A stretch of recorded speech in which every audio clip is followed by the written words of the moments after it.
Let us be very clear. Hamas breached international law on the 7th of October. Hamas targeted innocent civilians in the most callous and inhumane manner, and their actions have been rightly condemned by right-thinking people across the world. But we should also be very clear.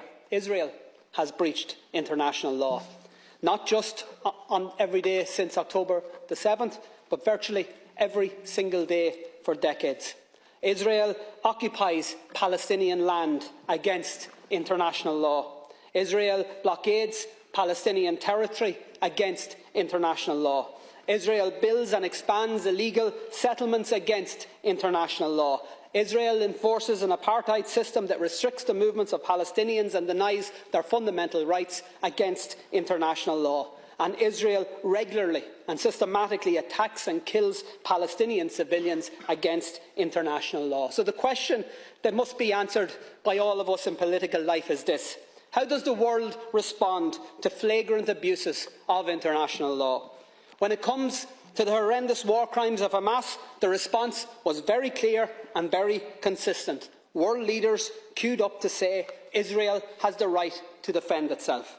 One after another repeated the words, the great and the good, including our government: Israel has the right to defend itself. Repeated in statement after statement, tweet after tweet, despite the full knowledge that those words have become contaminated.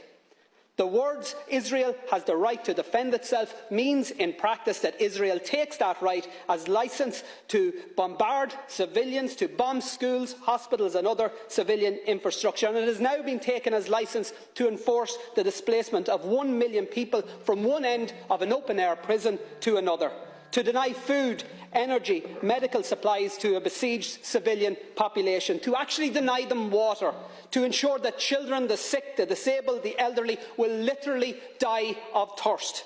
Israel has the right to defend itself has now become cover for Israel has the right to commit genocide right in front of our eyes. How come we never hear the words "Palestine has the right to defend itself"? Not when a humanitarian flotilla bringing essential supplies to Gaza is met with a military assault and the murder by Israel of 9 unarmed activists. Not when Palestinians march in peaceful protest against a legal blockade and are met again with a military assault and the murder of 300 of them. Not after the countless bombings of Gaza by Israeli forces. Not even when Israel targeted and murdered 4 little Palestinian boys playing football on a beach. And not when Palestinians were dragged from their homes and forced to watch as those homes were destroyed to allow for new illegal Israeli settlements on lands that are clearly defined in international law as part of Palestine. And not after the countless offensive attacks by Israel against the people of Gaza or the West Bank have we heard anybody in this House or any Western leader utter the words "Palestine has the right to defend itself."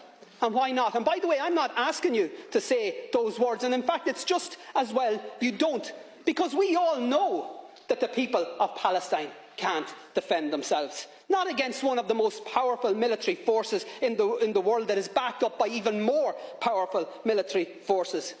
The truth is that the people of Palestine, just like the innocent people of Israel, don't need the international community to tell them that their leaders have the right to inflict more bombings, more pain, more suffering.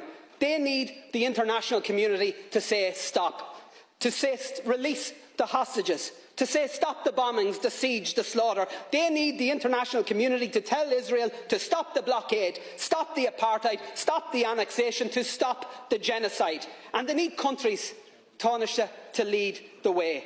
And Ireland should be one of those countries that leads the way. We know colonialism, we know oppression, we know conflict, but we also know conflict resolution. We know peace building, we know nation building. And because of what we know, what our history has taught us, our call tonight must be clear: immediate, full and unequivocal ceasefires, and a decisive international intervention that leads to negotiations and to a lasting and just peace settlement, and to, at long last, to a free, sovereign and independent Palestine.